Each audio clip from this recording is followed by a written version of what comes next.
I don't know who this individual is that's spewing out all this stuff on Fox, but I hope to God he's been misled or something, because the things he's talking about literally put chills up and down my spine whenever he was telling it. Please listen. In the face of all of this, just keep sending more, more secretaries, cabinet members to go and kiss the ring of Xi Jinping to try to beg a more open relationship with the CCP. Yeah, we always look like supplicants, Maria, and I really can't understand why. But Gordon, I'm interested in this. The media is constantly telling us that Russia is on the side of Donald Trump in the upcoming election. And we know in 2020, China backed Joe Biden's election. The question is, have you seen any evidence or is there any indication that they are on his side and hoping he will win again? Oh, definitely. Yeah. Yes, well, for instance, Chinese own TikTok, it propagates narratives of the Chinese regime. The videos on our election are overwhelmingly anti-Trump. We also know that Iran hacked the Trump campaign, and they delivered what they got to Kamala Harris's campaign. Iran probably did that at the behest of China because Iran and China are very close these days. And China's doing one other thing, and this is campaign neutral. It is using fake accounts to post on divisive issues in the United States to disrupt the campaign in general. So, for instance, they're talking a lot about abortion and reproductive matters. This is intended to stir up Americans and to just poison the environment. Yeah, I mean, I think that if Trump wins on November 5th, which... Now, all that's bad enough. Listen to what else he's got to say. But if he wins, there's going to be upset from the 50,000 Chinese nationals in America. I mean, why are they here? Are they here to sow upset and discord should Trump win? I mean, 50,000 Chinese nationals having come to America in the last 2 years, Gordon, I'm still questioning what that's about. Absolutely. Yeah, many of those are operatives connected either to the Ministry of State Security or the People's Liberation Army. And we have to connect that with that secret Chinese biological weapons lab in Reedley, California, wow. Because it not only had 20 pathogens, including the one for Ebola, which is now being weaponized at the Wuhan Institute of Virology. It had almost 1,000 mice genetically engineered to spread disease. You take the operatives, pick up the mice, spread disease around the United States. That's the first indication that China has decided to go to war. And those operatives have been attacking our military bases, trying to intrude in our military bases as well. That's preparation for an attack.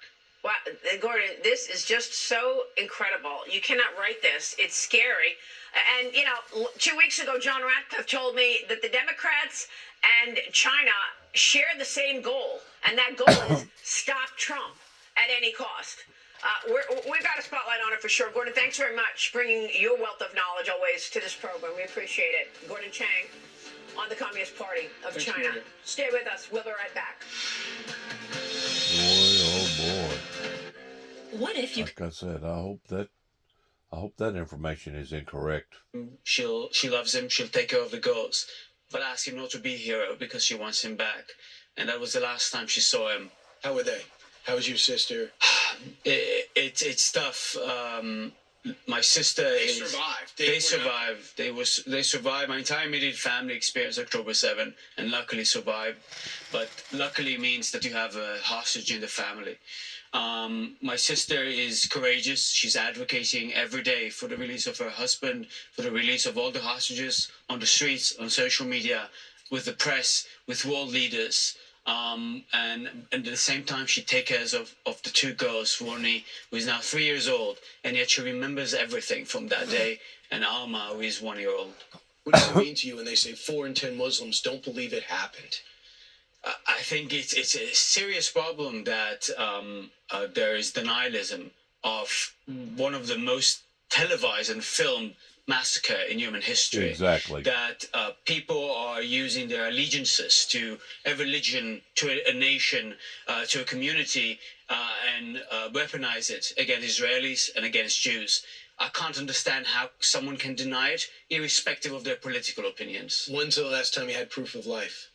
The last time we had a proof of life was in late April, on the eve of second holiday of Passover. Hamas released a propaganda video, psychological warfare video, featuring Omri and Keith Siegel, a U.S. Israeli citizen. They were sharing a statement under duress. Omri looked very unwell. He lost a lot of weight. The spark in his eyes was gone. But we were glad to see that he's alive, that we can still bring him home. What's your message to him? My message to him is that we will not stop. We will not stop until he's home. We will not stop demanding the international community to put pressure on Hamas through Iran, through Qatar, through Turkey to let him go. And we'll put pressure on our own government because we are a democracy. You got the best Husky rescue unit in the world. Hopefully they'll have a big victory and grab your brother-in-law. Thanks so much. Thank you, sir. Thanks for sharing your story. And everybody here believes every second of it. We saw it. Meanwhile, our coverage of October 7th continues with Mark Levin and J.D. Vance. They'll be with us next hour. Don't move.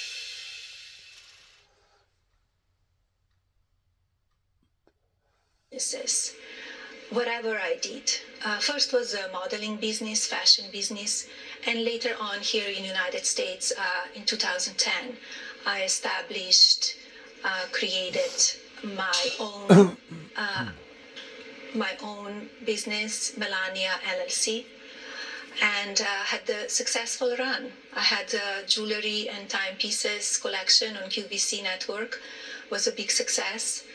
I created skincare line, and later I brought that business experience to the White House because I oversaw the residence that has 100 people employed, and as well my East Wing office.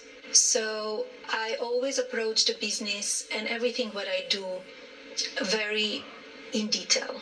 I think it's many steps that it takes to have a successful outcome. From the idea, from the design, from the partnerships, and signing the right contracts, to also to execute, to put the product on the market, and to connect with the people. We've got more of my interview with the former First Lady coming up at 8 a.m. Eastern. Don't miss that. We will get into... Some of the hosts most of them are openly supportive. She's doing CNN, and we'll see where, or excuse me, 60 Minutes. We'll see how that shapes out. Obviously, a more mainstream interview, but it does represent both in tone and also just going out there more. In this last 4 weeks of the campaign, they obviously feel a need. They need to get out there more and fill the vacuum that wasn't being filled. Isaac, I want to get to your reporting quickly, too, because you said this, even into recent days, and this is related to the Biden-Harris back and forth, right? People who've spoken with close Biden advisors told CNN they've heard complaints that the president would be in the same spot or better right now had he stayed in the race. Several leading Democratic operatives and officials laughed out loud when told by CNN about that sentiment, with one veteran consultant even saying, that's literally insane. Yes, and this gets into a dynamic that Harris is having to navigate here, which is how much to detach herself and contrast herself to Joe Biden and the administration she's been a part of, and how much she can credibly do since she's been part of that administration. It's not just on her, though. Joe Biden does keep popping up. On Thursday, when Liz Cheney endorsed Kamala Harris, Joe Biden felt compelled to go over and talk to reporters about how he felt about the speech. On Friday, when Joe Biden felt like he had had a good week at the White House and wanted to go into the briefing room to talk about it, they did not coordinate that with the Harris campaign. The Harris campaign found out about that a couple minutes before he showed up. He showed up right after Kamala Harris went on stage in Detroit. I can tell you that a lot of people on the Harris campaign did not find that helpful. Biden in the next couple of days is headed to Angola and Germany. It's not like a really pressing foreign trip they have to take. A lot of people in the Harris campaign wish that he would maybe go away for longer at this point. This is a tricky situation over this last month of the campaign, where you see voters are saying that they want change from where things are. And Harris has to embody and embrace that change and speak to that change, while also being a quasi-incumbent and having Donald Trump and J.D. Vance attack her as if she has been the one signing the executive orders. Chris, what do you make of all this? Well, look, the whole thing is awkward. I mean, we had something that we've never had before, which is not only a presidential candidate, but the president drop out of the race on July 21st. I think that's right. So it's pretty extraordinary, the whole thing. I will agree. I think from the Harris campaign's point of view that if Joe Biden just kind of took the next 30 days, whatever it is, off, they'd be perfectly happy with that. But on this blitz, she should have started this a long time ago. I mean, she's too late. There's obviously a feeling among a lot of voters that they're picking up. We still don't know who this woman is. We don't know what she believes and what she would do. She should have started this in August, but better late than never. Do you think it's too late? No, but it should have started a month ago. But I do think it's a situation where we have a little bit of the bias towards what she is doing versus what Trump is doing, because he's been not doing much. Fair enough. All right. We are over the top of 7 a.m. Thanks, guys, for joining us. Thanks to all of you for being with us as well. I'm Casey Hunt. Don't go anywhere. CNN News Central starts right now.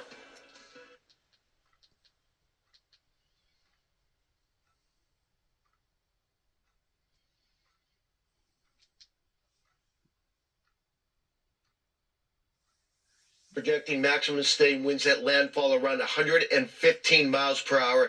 And even though it says 4 and 3 here, that means nothing, quite honestly. This is going to cause lots of damage, a life-threatening storm surge, destructive winds, and I'm afraid on the southern side of this storm, this is going to do enough damage that there will be locations that may take a long time to get over what the storm surge is going to do. We have all the details coming up in just a little bit, Ari. And the resources, unfortunately, already stretched very thin, as when Milton makes landfall, it'll be just some 2 weeks since Helene made landfall, and we still know there are huge rescue missions still going on across the southeast. Power still needs to be restored, so making a bad situation a little worse. Let's start off with a quick look at the forecast across the country. And making a bad situation a little worse?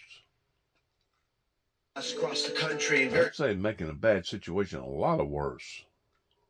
Similar to Helene, when the rest of the country is just very quiet. One front off the west coast, one front leaving the... It may be quiet, but it's awful daggum hot. To 1,500, as thousands are still waking up without power. Remember, it happened 2 Thursdays ago. Lawrence is live in North Carolina with a first-hand look of the destruction. Lawrence. Hey, good morning, family. And just to show you the scene here, the best way I can describe it is if you picture a war zone in a movie, well, that's what this community is facing right now. I want you to look at this guy. This used to be a car repair center right here, and you see this car that has been devastated right here. You look inside of the building, there's other cars that are in there that are just pinned down. On the other location right here is a mattress location. There's nothing there. We had to literally go to Google Maps to figure out exactly what it was. On the other side is a service station, completely hit as well. And the people are coming together right now, private organizations pitching in. But there's a lot of questions about where is the federal government? They say they're here, but the people feel a different way. We spoke to them yesterday. This is what they had to say. Watch. We never thought it would hit up here in these mountains like this. But when we walked down and seen that road gone and that bridge gone, I mean, it took my breath. I was like, what happened? Lots of disaster in this area, a lot dead, a lot without power and water. We don't know when the water will be restored. I don't have either right now. My son hiked 5 miles to get me. We went through all the devastation of...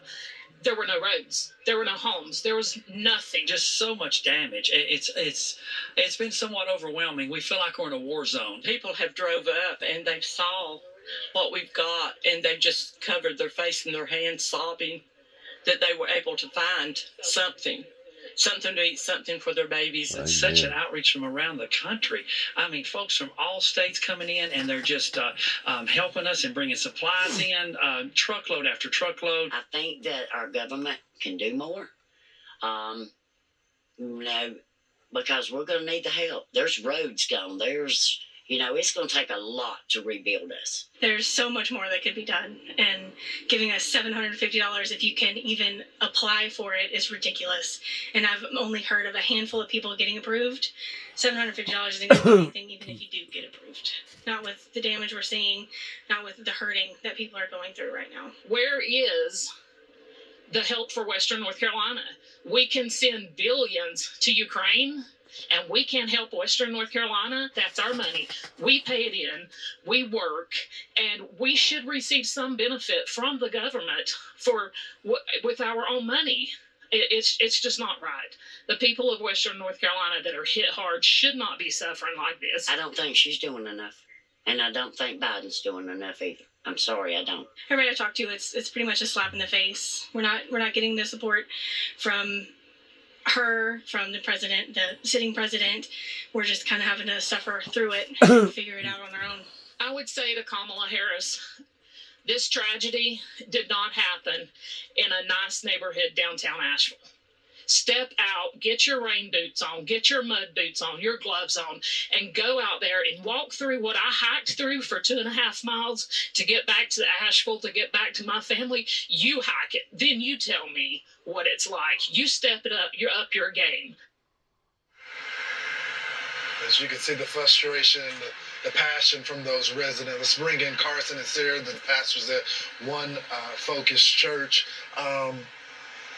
You asked me, what can I say? I said, tell me everything. What are you saying? Tell me some of the stories that you've heard from your membership. Some of the stories will break your heart.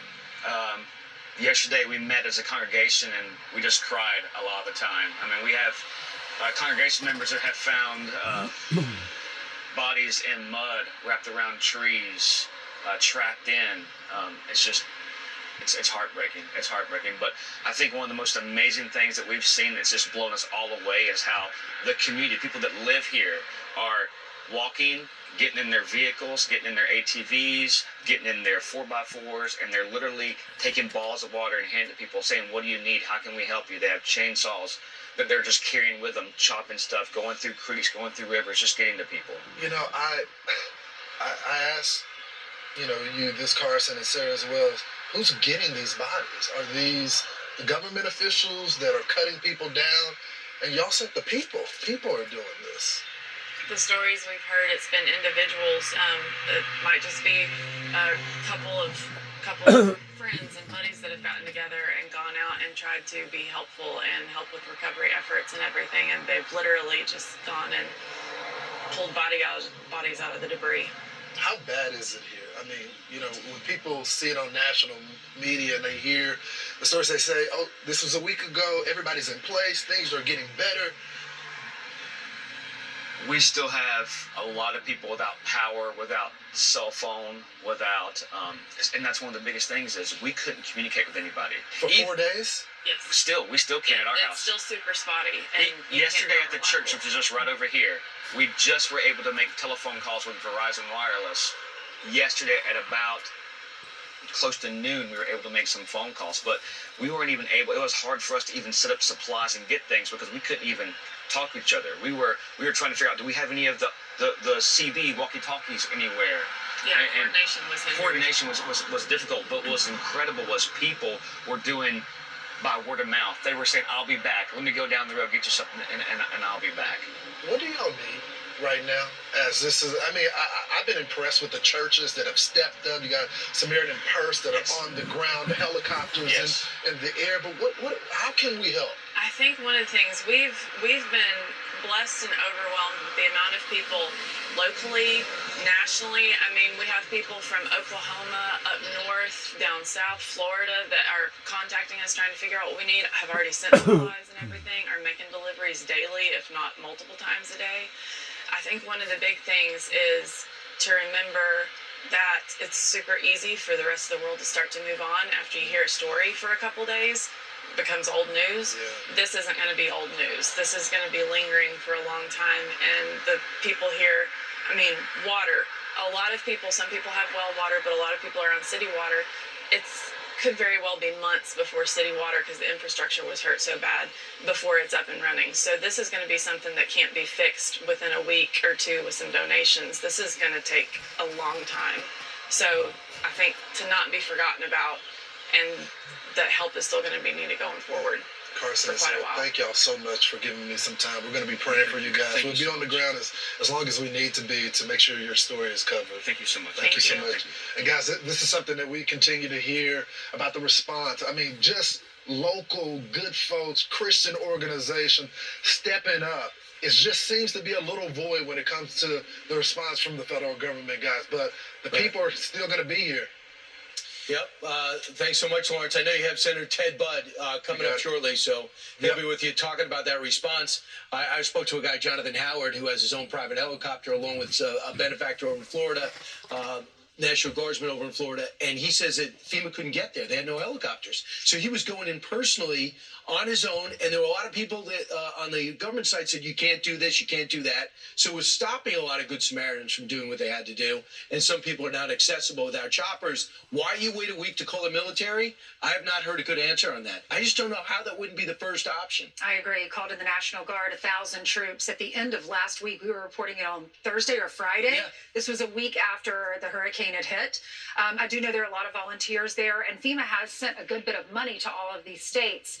But these roads are treacherous. If you've been to the mountains of North Carolina, you know you're down in the towns, like let's say Asheville or Hendersonville or one of these small towns, and then you have to get to these mountain houses through these back roads. So tell me that wouldn't have helped last week.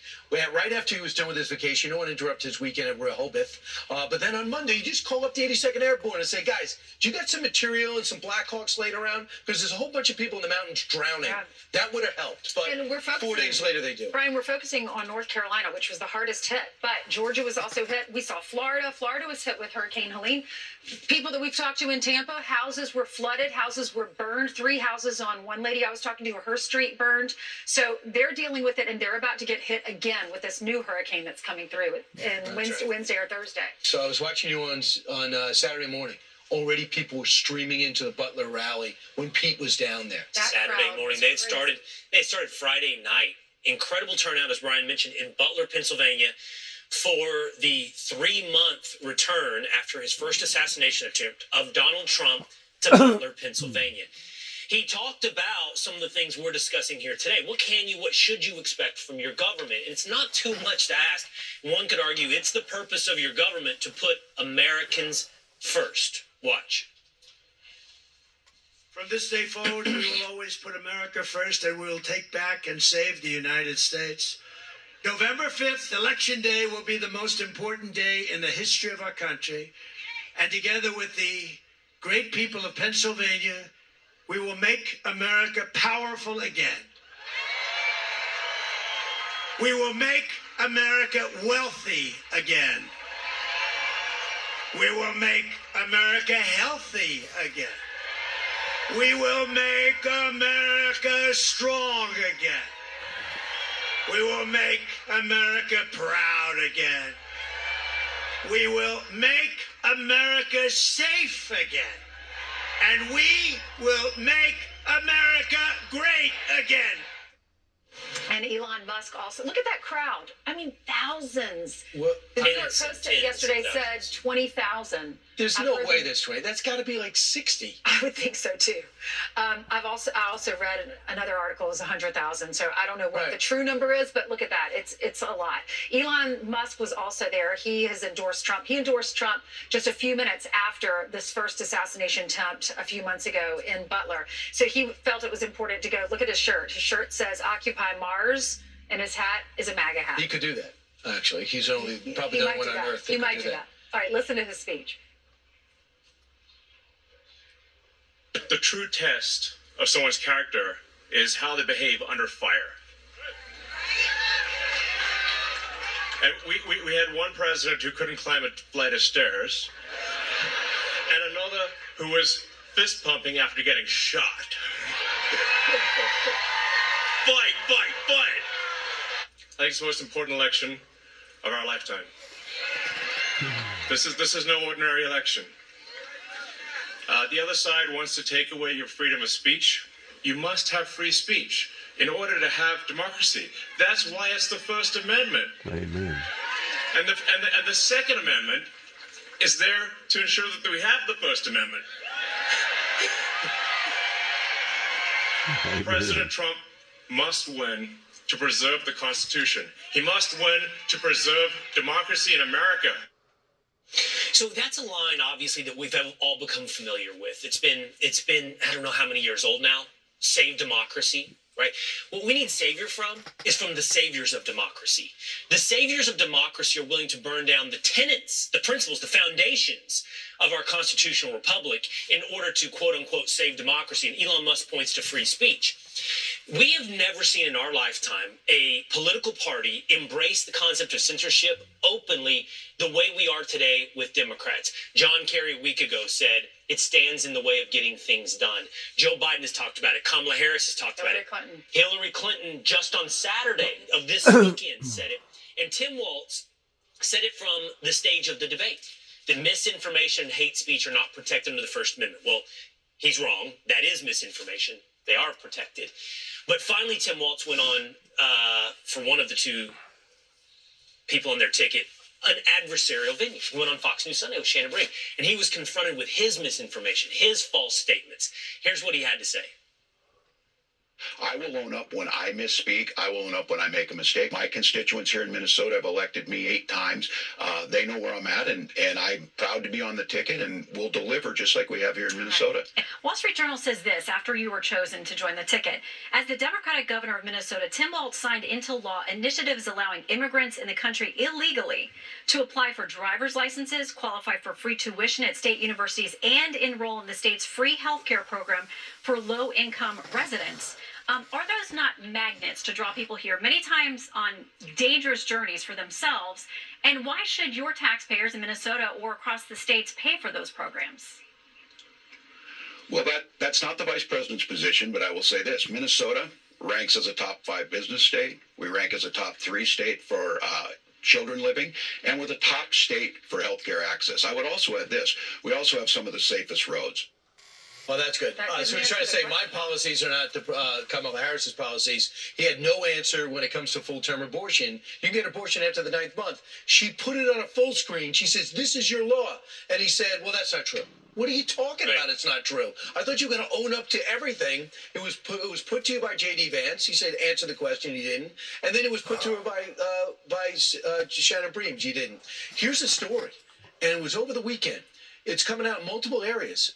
The Democrats are really concerned that she has a very light schedule. She spends a third of her days in different briefings and meetings, conducting internal meetings and talking about her schedule, instead of holding rallies, talking about being policy focused and doing what Barack Obama did. Now they're rolling out Barack Obama on Thursday. Her polls are trending in the wrong direction. And I saw Andrea Mitchell, of all people, over the weekend say it's about time for her to do serious interviews because people need to know what she's about. This whole risk-adverse approach is wrong. These complaints are coming from her side. There was the Politico cited a dozen sources on the Democratic side concerned about what's happening. And Walz didn't make anyone feel better if you watch that interview. You know, Ainsley, right after that interview, Tim Walz tweeted a clip of that interview with Shannon Bream, and he said Donald Trump and J.D. Vance will push for a national abortion ban. That is misinformation. It is false. They have said repeatedly. And by the way, J.D. Vance is going to join us here on Fox and Friends in about 45 minutes. He'll be here. We can ask him once again, but they've said it on numerous occasions. We're not.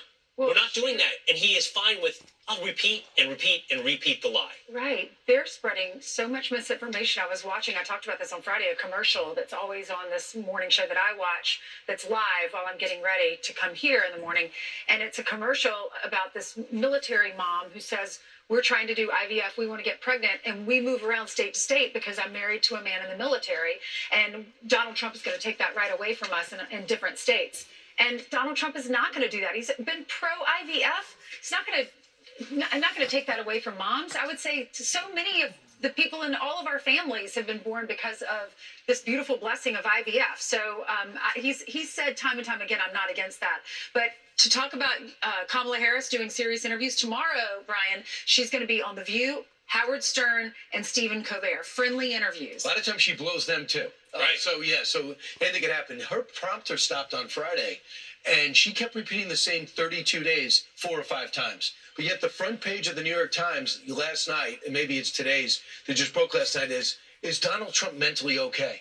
He just spoke for an hour and 45 minutes in front of maybe 60 to 100,000 people. He does 3 interviews a day. He's going to do a whole bunch He's doing WABC this morning and doing a whole bunch of interviews all week. And they're like, is Donald Trump okay? Why doesn't he do a cognitive exam? You have Kamala Harris, who can't get through any type of interview and make any sense. And that's why the people that are closest to her don't want her doing any. They asked a follow-up question to what you said about lying about IVF. He goes, do you, on an abortion ban? So, Shannon Bream, so when he says, I'm not going to sign an abortion ban, do you think he's lying? He goes, yes. What are you supposed to say to that? Right. So lying when you disagree with a policy that'll push your campaign further, all I can tell you is the polls are a flat-footed tie, and we'll see who's going to outwork the other. Well, it looks like 60 Minutes is not going to get Donald Trump. But she sat down for a 60 Minutes interview that's not going to air until next Sunday? That's bizarre. I thought it was airing tonight at 8 o'clock.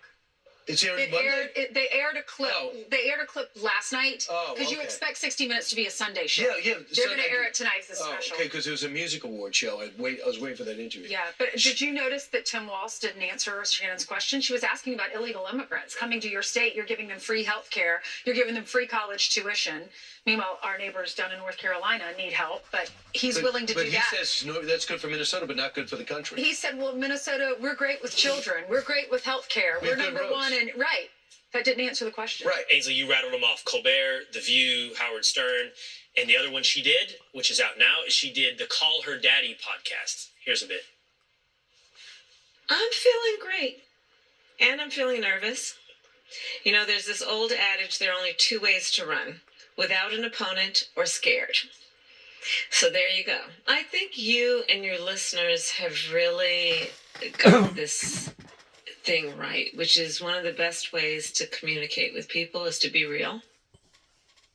So there's a clip going around from the podcast right now, and it's a woman-focused podcast. And so, of course, they're going to talk about abortion. And Alex Cooper, the host of the podcast, says to Kamala, in sort of a game, she goes, is there any law that you and I can sit here and think of that controls men's body? You know, and they laugh, and the answer they come up with resoundingly is no law. Now, I just want to put this in context. This is a person asking to be commander-in-chief of the military. So if she doesn't know, I'll help her today. It's called the military draft.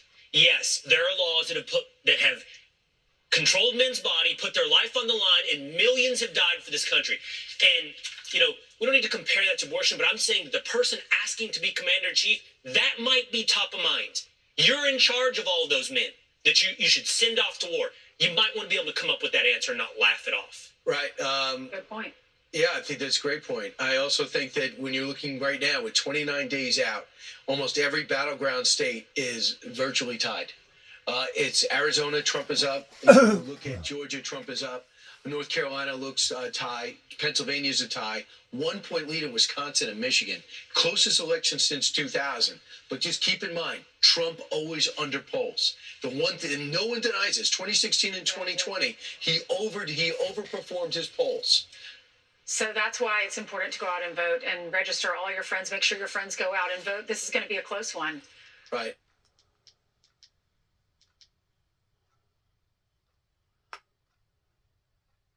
The last couple of weeks, rising fears that the Harris-Walz campaign simply, as you say, was playing it too safe, trying to protect the lead.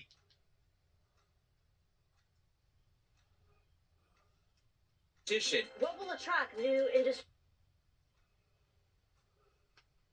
Your pet dessert. Join the Whisker family.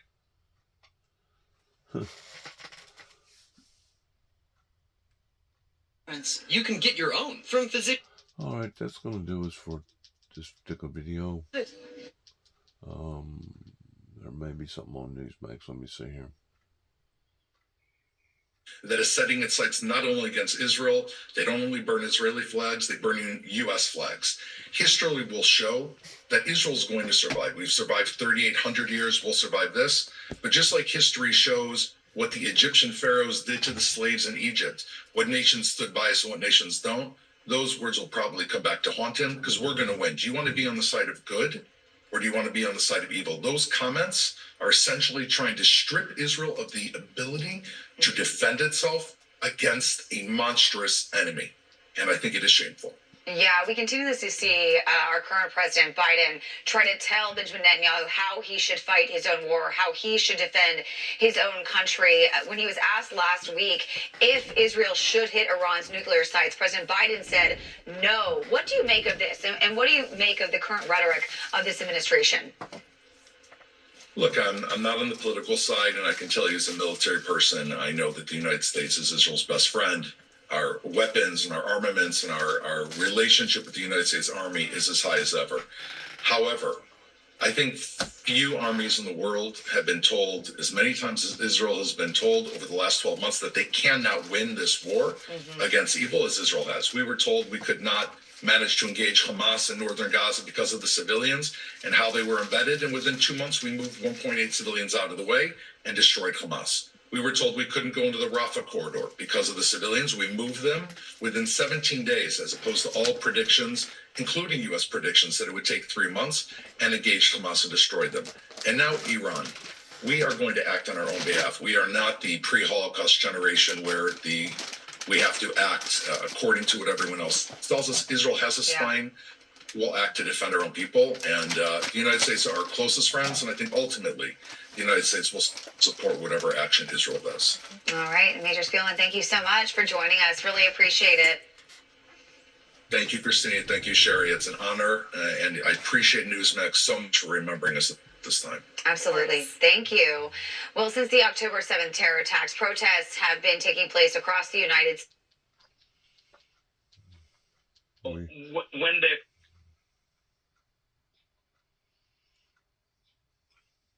months. The campaign, they say, is to try to boost turnout, especially in the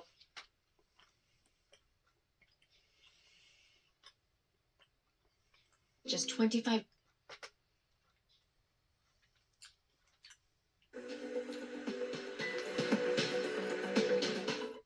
Who fuck? Good luck to all of us. Shalom.